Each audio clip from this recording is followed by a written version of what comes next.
నమస్కారం గురుగారు. శ్రీమాత్రే నమః. గురుగారు, అసలు అక్షయ తృతీయ విశిష్టత ఏంటి? అక్షయ తృతీయ ఇప్పుడు మన సనాతన ధర్మాన్ని కనుక చూస్తే ప్రపంచవ్యాప్తంగా మొత్తం చూసిన మన దగ్గర ఉండేటువంటి పండుగలు, మన దగ్గర ఉండే పండుగలకు సంబంధించిన ప్రత్యేకమైన పేర్లు ఇలా ఎవరి దగ్గర లేదు. మొత్తం ప్రపంచవ్యాప్తంగా ఎన్ని రకాల మతాలు తీసుకున్నా, ఎన్ని రకాల లైఫ్ స్టైల్స్ చూసుకున్నా సనాతన ధర్మంకు ఉన్నంత లైఫ్ స్టైల్ వేరే దేనికి లేదు. అక్షయం అసలు ఈ వర్డే చాలా గొప్ప వర్డ్. ఎవ్రీ ఇండివిజువల్ పర్సన్ జీవితంలో కోరుకునేది ఏంటంటే అక్షయమే, అంటే అన్లిమిటెడ్.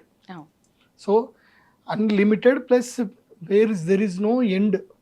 అండ్ ఎక్కడైతే అది ఎండ్ అవ్వదో, అక్షయం అంటే నో ఎండ్, నాశనము లేనిది. ఇప్పుడు పూర్వకాలము రాక్షసులు తపస్సు చేసి ఏం కోరుకునేవాళ్ళు అంటే నాకు మరణం ఉండకూడదు అని కోరుకునేవాళ్ళు. ఇమ్మోర్టాలిటీ అనేది కోరుకునేవాళ్ళు. అది మాత్రం పాసిబుల్ కాదు అని చెప్పేవాళ్ళు. కానీ ఒక్కటి పాసిబుల్ ఉంది. ఏంది అని అంటే శరీరానికి మరణం ఉంటుంది కానీ ఆత్మకు మరణం ఉండదు కదా. ఆత్మ అంటే ఏమిటి అంటే పుణ్యము, పాపము, జీవము, ఈ మూడే ఉంటాయి. జీవం అంటే ఇప్పుడు నేను ఏదైతే ఉన్నానో ఇది నేనే, కాకపోతే ఈ జన్మకి ప్రదీప్ జోషి అన్న పేరుతో ఈ శరీరం, వచ్చే జన్మలో వేరే పేరు వేరే శరీరం, ఇదే శరీరం ఉంటుంది నమ్మకం లేదు. కానీ జ్ఞానం కంటిన్యూ ఉంటుంది. ఈ జన్మలో నేనైతే పుణ్యం చేసుకున్నానో అది ఆ జన్మకి ఉంటుంది. ఈ జన్మలో నేనైతే జ్ఞానం చేశానో ఆ జ్ఞానం యొక్క స్ఫురణ శక్తి ఆ జన్మకు కూడా ఉంటుంది. ఈ జన్మలో చేసిన పాపాలు కూడా ఆ జన్మకు కూడా ఉంటాయి. కాబట్టి మనకి మెమొరీ విత్ మెమొరీ విత్ ఏంటి పుణ్యము, పాపం, ఇవి అక్షయం, ఇవి ఎప్పటికీ కరిగిపోవు. సో ఈ అక్షయ తృతీయ ఎందుకోసం అంటే ఆ ఇమ్మోర్టాలిటీ పొందడానికి. మనం ఏ జన్మలు ఎత్తినా మనము హ్యాపీగా ఉండాలి. మనకి పుణ్యము రెగ్యులర్గా రావాలి. అంటే ఇక పర్మనెంట్ అకౌంట్ అనమాట. అంటే ఫిక్స్డ్ డిపాజిట్ చేసి పెట్టుకుంటాం కదా, వడ్డీ తీసుకుంటాం కదా, అలా ఈ అక్షయ తృతీయ అనమాట. సో ఈ అక్షయ తృతీయ రోజు మనం ఏం చేస్తామో అది ఎఫ్డి చేసి పెట్టుకున్నట్టు.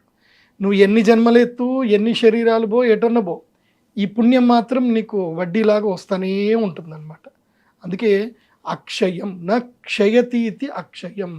ఏదైతే నశించదో, ఏదైతే తగ్గిపోదో అదే అక్షయము. అక్షయము అంటే అర్థం ఇది. మరి అక్షయ తృతీయ అంటే ఏం చేయాలి అంటే ఇది మహోత్కృష్టమైన రోజు. అక్షయ తృతీయ రోజు చేయాల్సింది ఏంటంటే దానం చేయాలి. చాలామంది బంగారం కొనుక్కోమంటారు.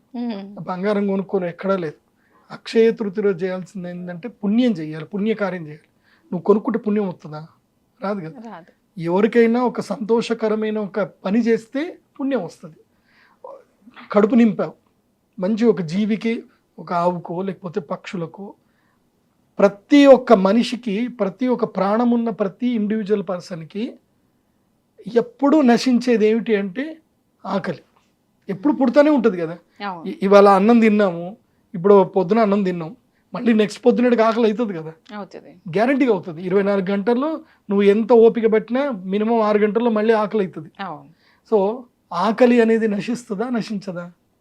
నశించనిది. ఎప్పటికి మళ్ళీ పుడతానే ఉంటుంది. ఇవాడు తిన్నాము, మళ్ళీ పోతుంది, మళ్ళీ వస్తుంది. సో అలాంటి ఆకలి తీర్చావి అనుకో, ఇవాళ నీకు జీవిత కాలంలో నువ్వు ఏ జన్మెత్తినా ఆ జన్మలో నీకు ఆకలి అనేది ఉంటుంది కదా. ఏ జన్మెత్తినా నీకు సుఖం ఉంటుందో ఉండదో తర్వాత, కానీ ఆకలి అయితే గ్యారంటీ ఉంటుంది. నువ్వు పులి జన్మెత్తినా, పాము జన్మెత్తినా, మనిషి జన్మెత్తినా, నువ్వు కోటీశ్వరుడుగా పుట్టినా, ప్రధానమంత్రి పుట్టినా, నీకు ఉండేది ఏంది? ఆకలి. సో ఈ అక్షయ తృతీయ రోజు ఏంటంటే కనుక పుణ్య కార్యక్రమాలు చేయాలి, ఆకలి తీర్చాలి. మెయిన్గా పేదవాళ్ళకి కడుపు నిండి అన్నం పెట్టాలి, పక్షులకి అన్నం పెట్టాలి, పక్షులకి ఆహారం పెట్టాలి, గోకి ఆహారం పెట్టాలి. ఇది జనరల్ థింగ్స్. హై లిమిట్లో, హైయెస్ట్ రేంజ్లో మనకి పుణ్యం దొరకాలి. ఆహారం పెడితే పుణ్యం వస్తుంది, కానీ ఇంకా హైయెస్ట్ రేంజ్లో ఆహారం పెట్టాలి, పుణ్యం రావాలంటే అదేంటంటే దేవతలకు కూడా ఆహారం పెట్టాలి. దేవతలకి ఆహారం ఎలా పెట్టాలంటే వాళ్ళకి శక్తి ఇవ్వాలి. దేవతలు కూడా శక్తి పొందాలి. శక్తి పొందాలి అంటే వాళ్ళకి కావాల్సింది ఏంటంటే యాగం. యజ్ఞము ద్వారా మాత్రమే దేవతలు హవిస్సుని భుజిస్తారు. అందుకే దేవాహ హవిర్భుజాహ అంటారు. అంటే దేవతలు హవిస్సును భుజించి వాళ్ళు శక్తిని పొందుతారు.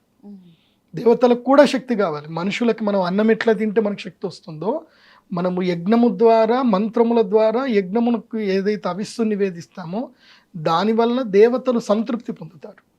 దేవతలకి ఆకలి, నిద్ర వాళ్ళకి ఏమి ఉండదు, వాళ్ళకి దుఃఖము ఏది ఉండదు. బికాస్ వాళ్ళు అమృతాన్ని తాగారు కాబట్టి వాళ్ళకి ఆకలి ఉండదు. కానీ వాళ్ళకి కూడా ఒక ఎనర్జీ కావాలంటే మాత్రం యజ్ఞము చేయాలి. దేవతలు సంతృప్తి చెందగలిగేది కేవలము యాగము వల్ల మాత్రమే సంతృప్తి చెందుతారు. అది కూడా రోహిణీ నక్షత్రంలో చేసే యాగం వల్ల ఇంకా సంతృప్తి చెందుతారు. ఎందుకోసమంటే మనకి దేవతలలో విష్ణువుని మనము విగ్రహారాధన చేయొచ్చు. విష్ణు పరమాత్ముడు అంటే వెంకటేశ్వర స్వామి వారికి చక్కగా మనం అభిషేకాలు చేయొచ్చు, ఏమన్నా చేయొచ్చు. ఆయన ఎన్ని పూజలు చేసినా ఆయన సంతోషిస్తాడు. ఆయనకి విగ్రహారాధన 100% ఉంది. ఎవరికి? వెంకటేశ్వర స్వామి వారికి, అంటే విష్ణువుకి. శివుడికి విగ్రహారాధన లేదు. శివుడికి ఏంటి? లింగమునకు మాత్రమే పూజ చేయాలి.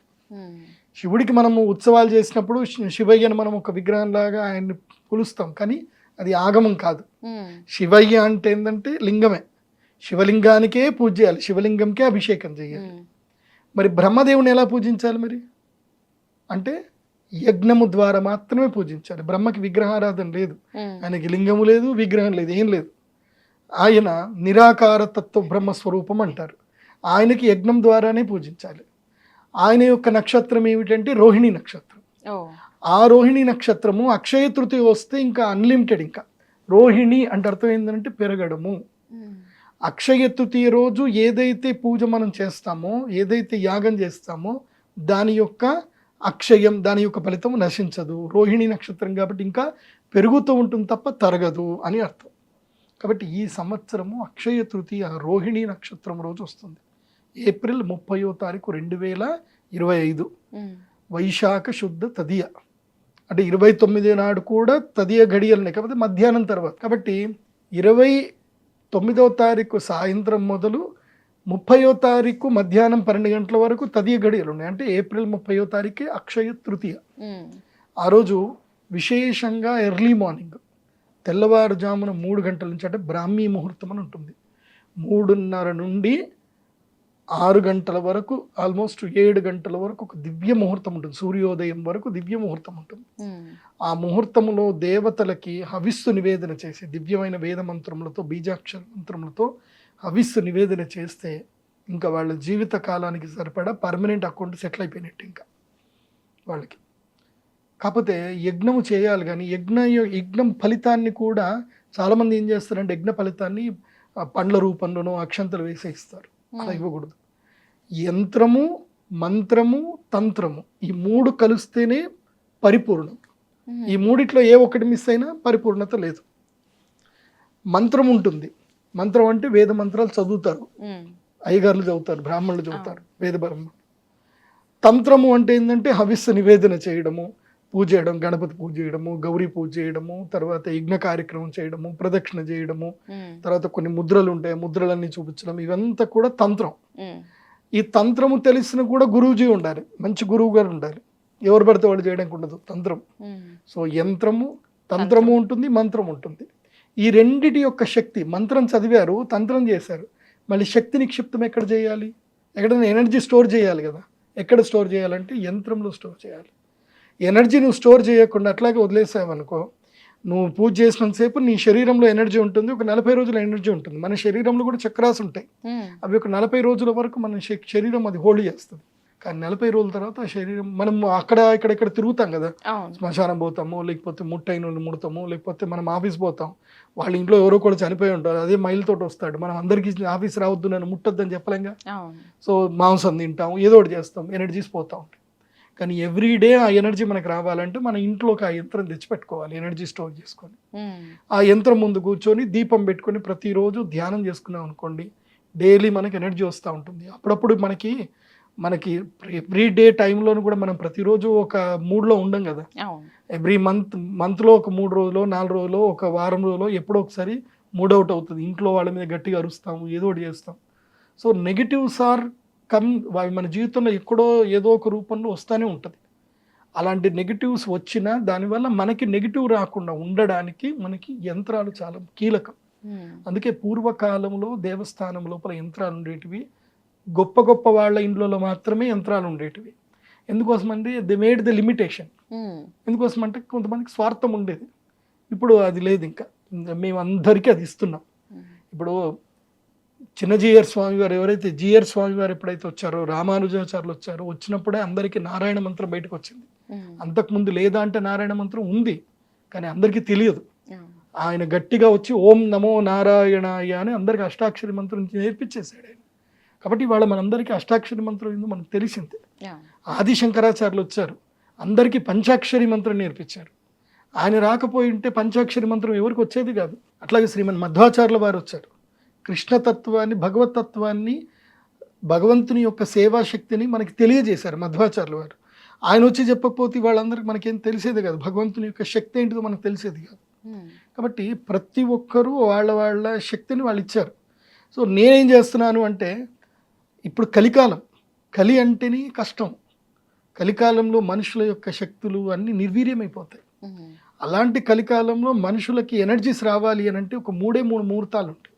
సంవత్సరం మొత్తం మీద ఎన్ని ముహూర్తాలు? 3 ముహూర్తాలు. ఒకటి వసంత పంచమి, అది జ్ఞాన సిద్ధి కోసం, రాజయోగ సిద్ధి కోసం.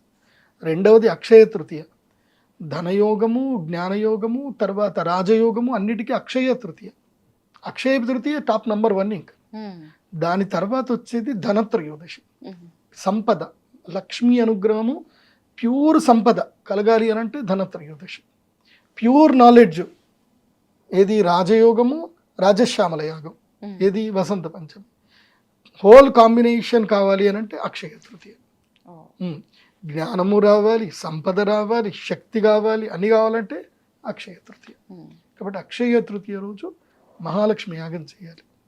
ఎందుకు అక్షయం అంటే అక్షయ పాత్ర ఉంటుంది. చాలా మందికి తెలియదు ఏంటంటే అక్షయ తృతీయ రోజు అక్షయ పాత్రని ప్రసాదంగా తీసుకోవాలి. శ్రీకృష్ణ పరమాత్ముడు మీకు తెలుసు అనుకుంటాను, వనవాసం ఉంది, ఎవరికి? పాండవులకు వనవాసం అవుతుంది. అప్పుడు దూర్వాస మహర్షి వస్తాడు, ఆకలి అని వస్తాడు. మేమందరం సంధ్యావందనం చేసుకొని వస్తాం, మా అందరికి భోజనాలు పెట్టాలని చెప్తాడు. అప్పటికే పంచపాండవుల దగ్గర ఏమీ లేదు ఇంట్లో, వాళ్ళ దగ్గర మొత్తం అన్నీ అయిపోయాయి, ఖాళీ. వాళ్ళ దగ్గర ఏముండదు, వాళ్ళ అడవిలో ఉన్నారు, వాళ్ళ దగ్గర ఏముంటుంది. కాకపోతే గృహస్థుడు ధర్మరాజు, గృహస్థ ధర్మం ఏంటంటే ఇంటి ఎవరికి వచ్చినా అన్నం పెట్టాలి, లేకపోతే అది గృహస్థుడు కాదు, అది భయంకరమైన శాపం, పాపం కూడా. ఆకలి అని ఎవరైనా ఇంటికి వస్తే అన్నం పెట్టలేదు అనుకోండి, అంతకు మించిన పాపం ఇంకోటి ఉండదు. బాగా గుర్తుపెట్టుకోండి, మీ ఇంటికి ఎవరు వచ్చినా, శత్రువు వచ్చినా ఇంటికి వస్తే అన్నం పెట్టి పంపించాలి, వాటి కడుపు నిండా పెట్టి పంపించాలి. ఇది మన ధర్మం మనకు నేర్పించింది.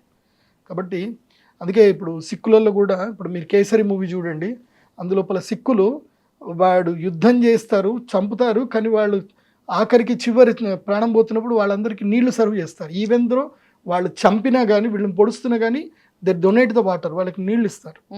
అది మన సనాతన ధర్మం, మన గొప్ప ధర్మం. అది శత్రువు అయినా అన్నం పెట్టాలి. మనకు శాపం పెట్టేవాళ్ళు వచ్చినా సరే అన్నం పెట్టి నీళ్ళు ఇచ్చి పెడితే పెట్టండి శాపం, కానీ నా ధర్మం నీకు అన్నం పెట్టాలి. అహం వైశ్వానరో భూత్వా ప్రాణినాం దేహమాశ్రిత ప్రాణాపాన సమాయుక్త పచామ్యన్నం చతుర్విధం. అందరి శరీరంలో ఆకలి అనే స్వరూపంలో భగవంతుడు ఉంటాడు, కాబట్టి అన్నం పెట్టాలి. అగ్రహస్థుడు వచ్చాడు, మరి దూర్వాస మహర్షి వస్తే అన్నం పెట్టాలనేసరికి కంగారు పడిపోతారు, ఏం చేయాలో తెలియదు. అప్పుడు ద్రౌపది దేవి, మీరేం కంగారు పడద్దు, మీరు వాళ్ళందరికీ కాళ్ళు చేతులు కడగడము, వాళ్ళని మీరు అరుచుకోండి, నేను అన్నం పెడతాను, మీరు కంగారు పడకండి, మీరు వెళ్ళండి అని చెప్తుంది, ధైర్యంగా చెప్తుంది ధర్మరాజు. ఎందుకు అంత ధైర్యం అంటే ఆమెకు భగవంతుడి మీద అంత నమ్మకం, కృష్ణుడి మీద నమ్మకం. వీళ్ళు ఇద్దరు మహాభారతానికి ఆదిగా, మహాభారతానికి ముఖ్యమైన కీలక పాత్రధారులు ఎవరు అంటే ఇద్దరు. ఎవరు అంటే కృష్ణుడు, తర్వాత ద్రౌపది దేవి. వీళ్ళిద్దరు లేకపోతే మహాభారతం లేదు. వీళ్ళిద్దరే చాలా కీలకం, వీళ్ళతోటే మహాభారతంలో అన్ని టర్నింగ్ పాయింట్స్ అన్ని వీళ్ళిద్దరితోటే. కాబట్టి మహాభారతానికి విలన్ ఎవరు తెలుసా? చాలా మంది విలన్ ధృతరాష్ట్రుడు, దుర్యోధనుడు అనుకుంటారు. మహాభారతానికి విలన్ అండ్ మహాభారతానికి కీ రోల్ ఎవరు అంటే శకుని. అసలు శకుని లేకపోతే మహాభారతం మొత్తం లేదు. Shakuni is the most important role. అందుకోసమే మహాభారతానికి ముఖ్య పురుషుడు ఎవరు అంటే శకుని. అలాంటి వాళ్ళు ఉంటారు. కాబట్టి ఇంకా ద్రౌపది దేవి ఏం చేసిందని అంటే, సరే మీరు వెళ్ళండి నేను చూసుకుంటాను, కృష్ణుడికి దండం పెట్టింది. కృష్ణుడికి ఒక శ్లోకం ఉంటుంది, అన్యథా శరణం నాస్తి త్వమేవ శరణం మమ అని కృష్ణుడు అనాలి. కృష్ణుడు లాస్ట్కు ఒక శ్లోకం చెప్తాడు భగవద్గీతలో, చాలామందికి తెలియదు ఈ శ్లోకం. మన శంకరు ఆ సినిమాలో అదేదో అపరిచితుడు సినిమాలో ఆ విక్రమ్ క్యారెక్టర్ తోటి అనిపించాడు కాబట్టి కొంతమందికి తెలిసింది కానీ చాలా మందికి తెలియదు. అదొక శ్లోకం ఉంటుంది. ఏం శ్లోకం చెప్పండి? సర్వధర్మాన్ పరిత్యజ్య మామేకం శరణం వ్రజ అహం త్వాం సర్వపాపేభ్యో మోక్షయిష్యామి మా శుచ. భగవద్గీతలో ఉన్న 700 శ్లోకాల్లో లాస్ట్ శ్లోకం ఇదే. లాస్ట్ శ్లోకం. దీని అర్థం తెలుసుకుంటే భగవద్గీత మొత్తం తెలిసినట్టు. కృష్ణుడు ఏమంటాడు అంటే సర్వధర్మాన్ పరిత్యజ్య, అది ఉంది ఇది ఉంది, వాళ్ళెవరో హెల్ప్ చేస్తారనో వీళ్ళెవరు హెల్ప్ చేస్తారనో, అది బాగుంది ఇది బాగుంది, నాది ఈ ధర్మం ఆ ధర్మం, ఇదేం పట్టించుకోకు నువ్వు, అన్నీ వదిలేసి సర్వధర్మాన్ పరిత్యజ్య, అన్ని ధర్మాలు వదిలేయి. మామేకం శరణం వ్రజ, నన్నే నువ్వు ధర్మంగా భావించి నన్ను శరణు కోరు. నువ్వు నన్ను శరణు కోరితే చాలు. అహం త్వాం సర్వ పాపేభ్యో, నీ అన్ని పాపాల నుంచి నేను బయటకు గెంటేస్తా, అన్ని పాపాల నుంచి నేను బయటకు తీసేస్తా, మా శుచ ఇంక ఏడవకు అని చెప్తాడు. ఎందుకోసమంటే భీష్ముడు కూడా ధర్మబద్ధంగానే ఉన్నాడు, కానీ ఆయనకు పనికి మాలిన ధర్మంలో ఉన్నాడు. ఆయన ఏది ప్రతిజ్ఞా ధర్మంలో ఉన్నాడు. కురువంశాన్ని నేను కాపాడుతానన్న ధర్మంలో ఉన్నాడు. కురువంశం నువ్వు కాపాడనే ధర్మంలో ఉన్నావు సరే, కానీ స్త్రీని కాపాడే ధర్మం నుంచి నువ్వు బయటపడ్డావు కదా, స్త్రీని కాపాడే ధర్మంలో నువ్వు అక్కడ తడబడ్డావుగా.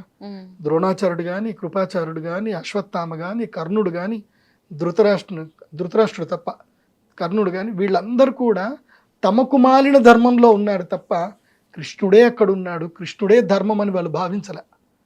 కృష్ణుడు ఏం చేశాడు? కర్ణుణ్ణి ధర్మంగానే ఉన్నాడు కానీ ధర్మం ఎక్కడ తప్పాడో అక్కడనే కొట్టాడు. ద్రోణాచార్యుని ఎక్కడ తప్పాడో అక్కడనే కొట్టాడు. భీష్ముడు ఎక్కడ తప్పాడో అక్కడనే కొట్టాడు. కృపాచార్యుని కూడా అట్లాగే కొట్టాడు. సో ఆయన ఎవరెవరు ఎక్కడెక్కడ తప్పారో ఎలా చేయారో అక్కడికే చేశాడు. సో మనం ఇది బాగా గుర్తుపెట్టుకోవాలి. కృష్ణుడే మన ధర్మం, కృష్ణతత్వాన్ని తెలుసుకోవాలి. అలా కృష్ణుని స్మరించింది. కృష్ణుడు ప్రత్యక్షమయ్యాడు. ఏంది, ఎందుకు పిలిచావు, ఏమైంది అని అడిగాడు. నువ్వు డ్రామాలు ఆడకు, నీకు అన్నీ తెలుసు, ఇక్కడ వాళ్ళందరూ వచ్చారు, ఆ అన్నం అడుగుతున్నారు, ఇప్పుడు నేను భోజనాలు పెట్టాను, ఇంట్లో ఏం లేవు అని చెప్పేసి అడిగితే, ఎందుకేం లేవు, అదిగో బియ్యం గింజ ఉంది కదా అని చెప్పేసి అన్నట్టు. ఒక ప్లేట్లో బియ్యం గింజ ఉందట. ఆ ఒక్క బియ్యం గింజతో వాళ్ళందరూ కడుపు నేను ఎట్లా నింపుతాను అంటే, ఎందుకు నింపలేవు, ఇటీవి నాకు ఇవ్వు, నేను నింపుతా అని చెప్పి ఆయన తీసుకొని ఒక బియ్యం గింజ నోట్లో వేసుకున్నాడు. అంతే, వాళ్ళందరికి అక్కడ కడుపు నిండిపోయింది. అందరు కడుపు నిండిపోయి అందరు తెనుపులు తీస్తున్నారు, ఆవురు తెనుపులు తీస్తున్నారు. ఏం మాకు ఫుల్ కడుపు నిండిపోయిందని చెప్పి, భోజనాలు చేద్దాం రండి, ఇంకేం తింటాం, మాకు కడుపు నిండిపోయింది అంటాడు. కృష్ణ పరమాత్ముడు ఒక్క గింజ తింటే సమస్త భూమండలంలో 14 భువనభాండాల్లో ఉండే అందరికీ కడుపు నిండిపోతుంది ఆయన అనుకుంటే ఎంతసేపు. కాబట్టి కృష్ణ పరమాత్ముడు ఆ లీల చూసి ఆమె సంతోషిస్తుంది. సరే ఇప్పటికైతే ఈ సమస్య సాల్వ్ చేసావు, కానీ అది కాదు, కానీ నీ లీలాలు పక్కన పెట్టు, న్యాచురల్ కిందికి రా, ధర్మం కిందికి రా, ప్రకృతి ధర్మం కిందికి రా. నాకు ఇప్పటి నుంచి నేను నా ఇంటికి ఎవరికి వచ్చినా నేను అన్నం లేదు అని చెప్పొద్దు, కాబట్టి నాకు అక్షయ పాత్ర ఇవ్వు అని చెప్పేసి అమ్మ అడుగుతుంది. ఎవరు? ద్రౌపదుడు. ఇదే నీకు అక్షయ పాత్ర, నేను తిన్నాను కదా, నేను ఎంగిల్ చేసిన పాత్రనే, కాబట్టి దీంట్లో చేయబెట్టి నువ్వు ఏదైనా కోరుకో నీకు అయిపోతుంది అని అంటాడు. ఈ అక్షయ తృతీయ రోజు ఈ ఇన్సిడెంట్ జరిగింది. కాబట్టి అది అక్షయ పాత్ర అంటారు దాన్ని. ఈ అక్షయ పాత్ర అంటే కృష్ణుడికి ఎంగిలి చేసిన పాత్ర అక్షయ పాత్ర. ఆ అక్షయ పాత్ర ఉన్న తర్వాత ఇంకా ద్రౌపది దేవికి ఏ రోజు కూడా నో అని చెప్పే పరిస్థితి రాలేదు ఆవిడకి.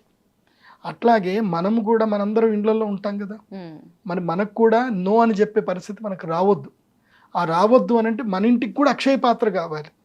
అక్షయ పాత్ర కావాలి అని అంటే కలౌ చండీ వినాయక, కలికాలంలో చండీ అమ్మవారు ప్రధానంగా, కాబట్టి అమ్మవారికి అభిషేకం చేస్తాం. అమ్మవారికి ఒక కలశంతో మేము అభిషేకం చేస్తాం. అదేమవుతుంది? అక్షయ పాత్ర అవుతుంది. అమ్మవారికి నివేదన చేశాం కదా, కాబట్టి అదే అక్షయ పాత్ర. ఆ అక్షయ పాత్ర మీ ఇంట్లో తెచ్చుకోవాలి. వాళ్ళ ఈ అక్షయ తృతీయకి మీకు ప్రసాదంగా తెచ్చుకోవాలి, గుడి నుంచి ప్రసాదంగా తెచ్చుకోవాలి. తెచ్చుకొని ఈ అక్షయ పాత్రని ఇంట్లో పెట్టుకొని సంకల్పం చేసుకోవాలి. ఇంట్లో ఈ అక్షయ పాత్ర ఉంది అంటే ఇంకా అసలు ఇంకా కరువు అనేది రాదు. ఇంకా ఆ అక్షయ పాత్రలో బియ్యం వేసి పెట్టుకున్నారా, ఇంకా ఇంట్లో అన్నం ఎప్పుడూ ఉంటుంది.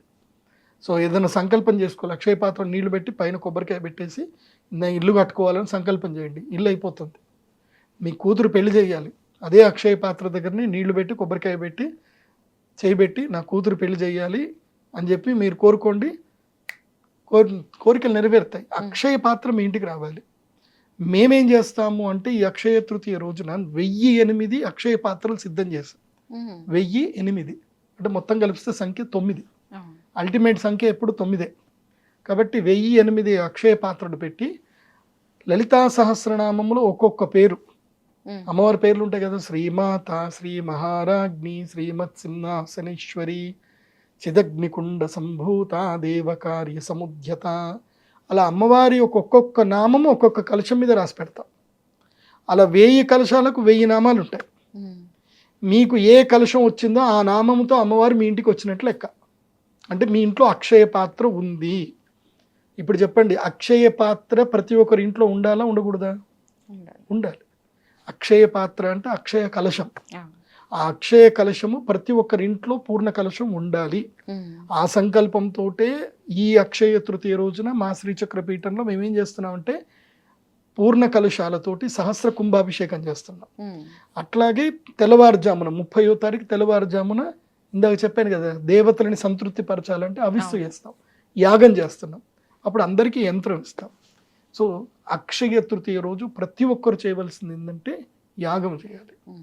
అయితే అందులో స్పెసిఫిక్గా ఏంటంటే ఈ సంవత్సరం విశ్వావసనామ సంవత్సరం కదా, ఈ సంవత్సరం కూడా కొంతమందికి అదృష్ట యోగం ఉంది. ఒక 7 రాశులు ఉన్నాయి. ఆ 7 రాశుల వాళ్ళకి ఈ సంవత్సరం అదృష్ట యోగం ఉంది. కాబట్టి 7 రాశుల వారు ఎక్కడున్నా సరే ఈ అక్షయ తృతీయ రోజు మాత్రం మిస్ చేయొద్దు, యాగం చేయాలి. ఆ రోజు తెల్లవారుజామున 3 గంటల నుంచి మధ్యాహ్నం 12 గంటల వరకు అమ్మవారి సన్నిధానంలో ఉండి యాగం చేసుకుంటే ఇంకా వాళ్ళ జీవితం, మీరు నమ్మండి నమ్మకపోండి, ఒక విశ్వాసంతో రావాలి, అమ్మవారికి దండం పెట్టుకోవాలి, యాగం చేయాలి. జీవితంలో ఇట్లా మార్పులు వచ్చేస్తాయి. 100% అమ్మ అనుగ్రహం ఉంటుంది. మీరు నమ్మాలి, పూర్తిగా నమ్మి విశ్వాసంతో రావాలి.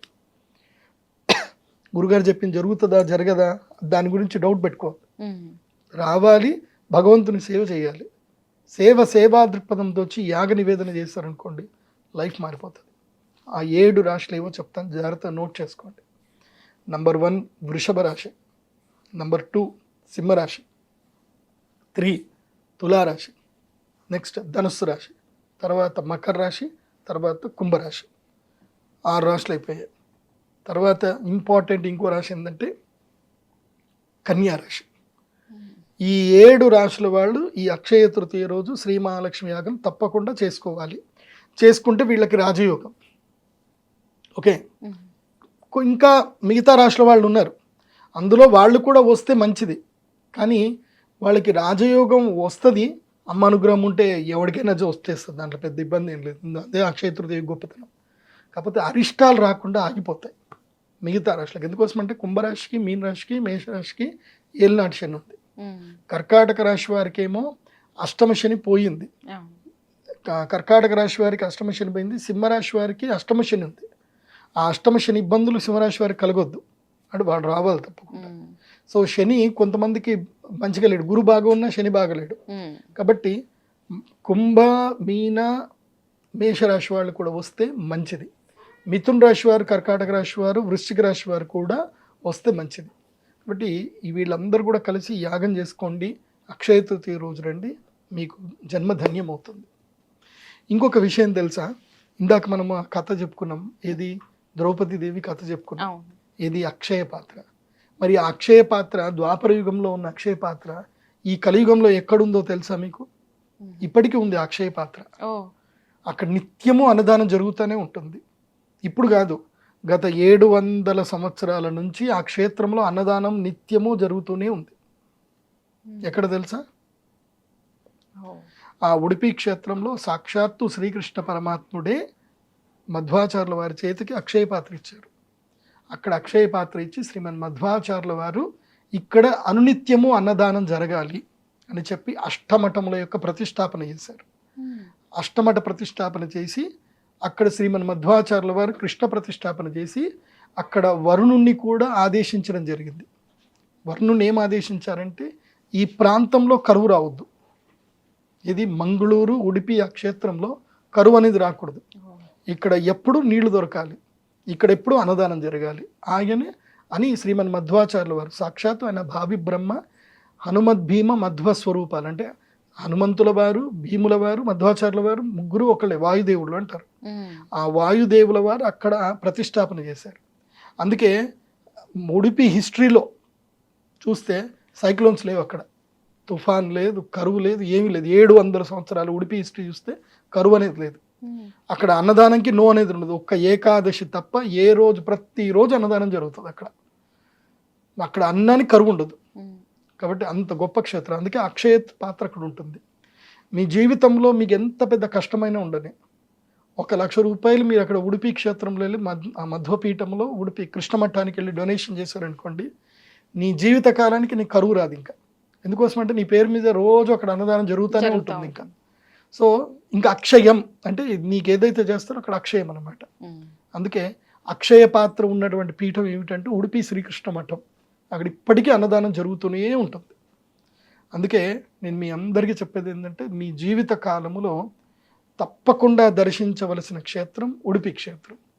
జీవిత కాలంలో తప్పకుండా డొనేషన్ చేయవలసిన క్షేత్రం కూడా ఉడిపి పుణ్యక్షేత్రమే.